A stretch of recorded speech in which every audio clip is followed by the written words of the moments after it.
भारत गौरव आचार्य श्री पुलक सागर जी गुरुदेव के प्रवचन और लेटेस्ट धार्मिक भजन व कार्यक्रम निशुल्क देखने व सुनने के लिए हमारे YouTube चैनल जीन शरणम मीडिया को आज ही सब्सक्राइब करें और सबसे पहले देखने के लिए बेल आइकन पर क्लिक जरूर करें। प्यारी प्यारी भव्यात्माओं, सबसे छोटा शब्द यदि इस धरती पर कोई है तो वह मां है। और सबसे बड़ा कोई अर्थ इस धरती पर है तो वह मां का है। सबसे छोटा अर्थ और सबसे छोटा शब्द और सबसे बड़ा अर्थ। मां एक विश्वविद्यालय है, मां एक विद्यालय है।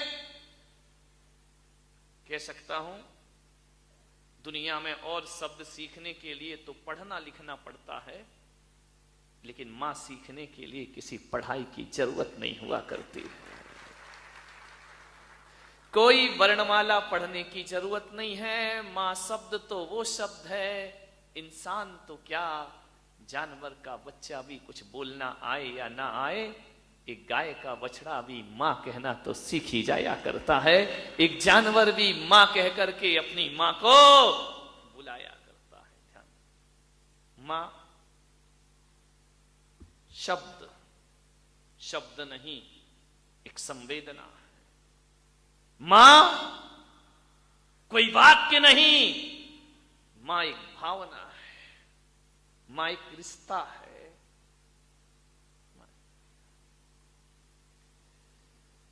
आपसे इतना ही कहूंगा, मुश्किलें जीवन में तमाम आएंगी, मुश्किलें जीवन में तमाम आएंगी। मां की दुआ ले ले, तेरे बहुत काम आएगी।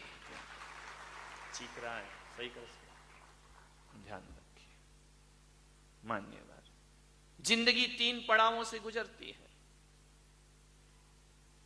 बचपन से होकर जीवन गुजरता है, जवानी से होकर जीवन गुजरता है, और बुढ़ापे से होकर जीवन गुजरता है। बचपन भी आता है, जवानी भी आती है, बुढ़ापा भी आता है। बुढ़ापे के बाद क्या आता है? कुछ नहीं आता। बुजुर्गों, ज्यादा इंतजार मत करो, बुढ़ापे के बाद तो आता कुछ नहीं है, जो भी है वो जाता ही जाता। इनकमिंग बंद हो जाती है, आउटगोइंग चालू रहती है बुढ़ापे में। बचपन आएगा, जवानी आएगी, बुढ़ापा आएगा। पर मेरे भाई, एक बात ध्यान रखना, बचपन को संभालने के लिए मां की जरूरत होती है। मां ना हो तो बचपन बिगड़ जाएगा, महात्मा ना हो तो जवानी बिगड़ जाएगी, और परमात्मा ना हो तो बुढ़ापा तुम्हारा बिगड़ जाएगा। ध्यान रखिए, बचपन को संभालने के लिए मां की जरूरत है, जवानी को संभालने के लिए महात्मा की जरूरत है, और बुढ़ापे को संभालने के लिए परमात्मा की जरूरत हुआ करती है। इसलिए बारामती वालों, में आपसे निवेदन करता हूं कि बचपन में मां का आशीर्वाद ले लेना, जवानी में महात्मा का आशीर्वाद ले लेना, और बुढ़ापे में परमात्मा का आशीर्वाद प्राप्त करना। एक बात ध्यान रखना, परमात्मा, महात्मा और मां के बिना ना परमात्मा है ना महात्मा है, क्योंकि महात्मा के अंतिम अक्षर भी मां है और परमात्मा का अंतिम अक्षर भी मां हुआ करता है। मैं तो आपसे कहता हूं, यदि जीवन से इन 3 लोगों को निकाल दिया जाए, मां, महात्मा और परमात्मा को निकाल दिया जाए, तो बताओ फिर जिंदगी जीने लायक क्या बचेगी? जीवन में कुछ भी मिलने वाला नहीं। 3 चीजें बहुत महत्वपूर्ण हैं, मां से बड़ा ना कोई दुनिया में। ध्यान रखना, एक शब्द है, एक पूर्ण ग्रंथ है। मां एक महाविद्यालय है, मां से गहरा कोई सागर नहीं है, और मां से बड़ा कोई आसमान नहीं हुआ करता है, मां से बड़ी कोई धरती नहीं हुआ करती है, मां से बड़ा इस दुनिया में कुछ नहीं हुआ करता है। मां सबसे बड़ी है। मान्यवर, समुंदर से पूछा कि मां क्या होती है? मेरा मुंबई में चातुर्मास हुआ, समुंदर से पूछा कि मां क्या होती है।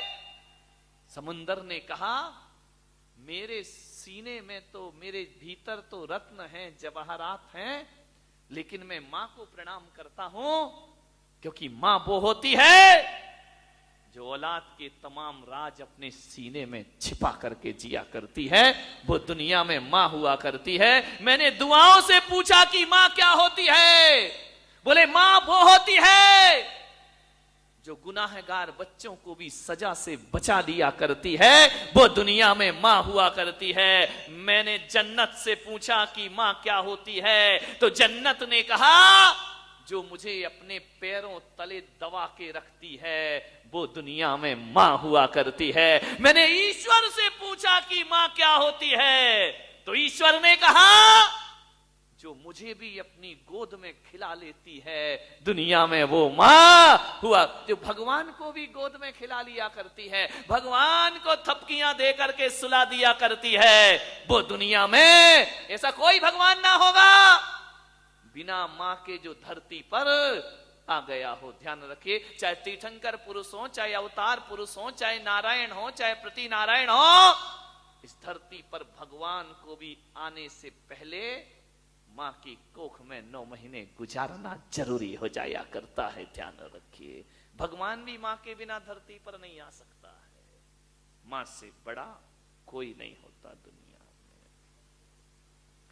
मां का प्यार बड़ा अनूठा प्यार है।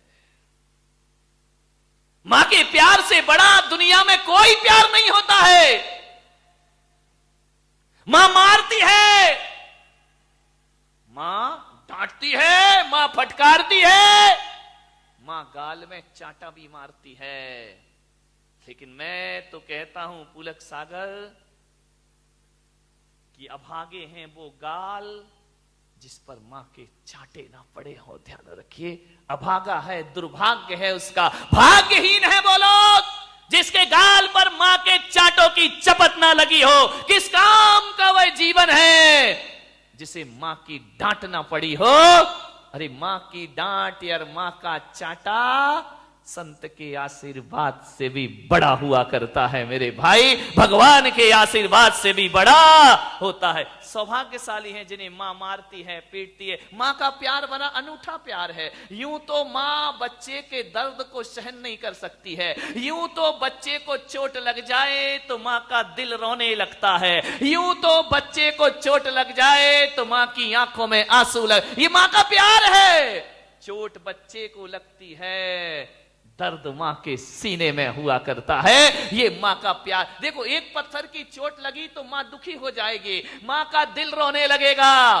लेकिन जब वही चोट ठीक कराने के लिए ये वो मां है जो इंजेक्शन भी लगवा दिया करती है। बच्चा मना करता है, नहीं लगवाऊंगा, नहीं लगवाऊंगा, मां जबरदस्ती हाथ पकड़ती है, उसको इंजेक्शन लगवा देती है।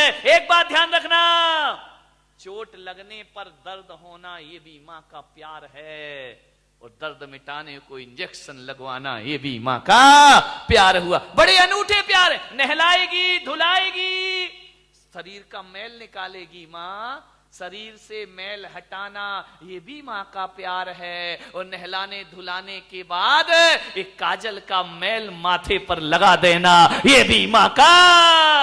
अभी तो नहला रही थी, अब नहलाने के बाद काला काजल का टीका और लगा दिया करती है। ये मां का प्यार है। एक बच्चा मेरे पास आया, बोले महाराज मेरी मम्मी बहुत खराब है। तो मैंने कहा क्या करूं? बोले आप कुछ बताओ। मैंने कहा मम्मी बदल ले। तो बोले महाराज मम्मी कैसे बदल सकता हूं, मम्मी तो वही रहेगी। तो मैंने कहा मम्मी नहीं बदल सकता तो अपना स्वभाव बदल ले, 2 में से एक तो बदलना ही पड़ेगा। अपनी सोच बदल ले, अपनी थिंकिंग बदल ले, अपने विचार बदल ले। बोले हाँ ये तो बदल सकता हूं, लेकिन मम्मी तो बदली नहीं जा सकती है। ध्यान रखिए मान्यवर, मां तो मां होती है। मैंने कहा क्यों है तेरी मम्मी खराब? बोले देखो ना महाराज, जब रात को मुझे नींद नहीं आती है तो मम्मी कहती सो जा, सो जा, सो जा। टीवी बंद कर देती है, लाइट बंद कर देती, बेटा तू सो जा, बेटा सो जा। और जब मुझे सुबह सुबह अच्छी नींद आती है तो मम्मी कहती उठ जा बेटा उठ जा, अभी तक नहीं उठा, जल्दी उठ। जब नींद नहीं आती तब सुलाती है, और जब नींद आती है तब मुझे उठा दिया करती है। मैंने कहा बेटा तेरी मम्मी बहुत अच्छी है, ध्यान रखना, अच्छी मम्मी वही होती है जो समय पर कहे बेटे को सो जा और समय से कहे बेटे को उठ जा। सुलाना भी माँ का प्यार है और सुबह सुबह नींद से उठाना भी माँ का प्यार। माँ के प्यार से बड़ा क्या है इस धरती पर? मान्यवर। एक दिन राम से माँ कौशल्या ने पूछा, जब राम 14 वर्ष का वनवास काट करके अयोध्या वापिस आए, सीता का परित्याग कर दिया उन्होंने, अकेले उदास खड़ी है कौशल्या। उसने पूछा कि पुत्र राम कैसा जीवन जी रहे हो? पूरे महल में बिना सीता के जीवन जी रहे हो। राम ने कहा मां तू तो सब जानती है मैं कैसे जी रहा हूं। इतना त्याग इतना बलिदान क्यों राम? 14 वर्ष जंगल में रहे, इतने कष्ट सहन किए और आज सब कुछ मिला है, फिर तुमने सीता का परित्याग कर दिया राम। राम बोले मां ये राजधर्म है, रघुकुल है। ऐसा कैसा रघुकुल, ऐसा कैसा रघुवंश है कि जब से मेरे पुत्र का विवाह हुआ है एक दिन भी सुख की किरण तेरे जीवन में नहीं आई है। एक बात बताओ राम, इस सारे अयोध्या के लोग कहते हैं, इस सारी दुनिया कहती है कि राम तुम भगवान हो। ये लोग कहते हैं तुम अवतार पुरुष हो। बताओ राम, आज ये मां पूछती है तुम इंसान हो या भगवान हो? राम ने मां के चरण छू लिए, मां की आंखें भर आईं। कौशल्या ने कहा बताओ क्या तुम अवतार पुरुष हो, क्या तुम नारायण का अवतार हो, या इस धरती के भगवान कौन हो तुम राम? लेकिन मां को उत्तर चाहिए आज।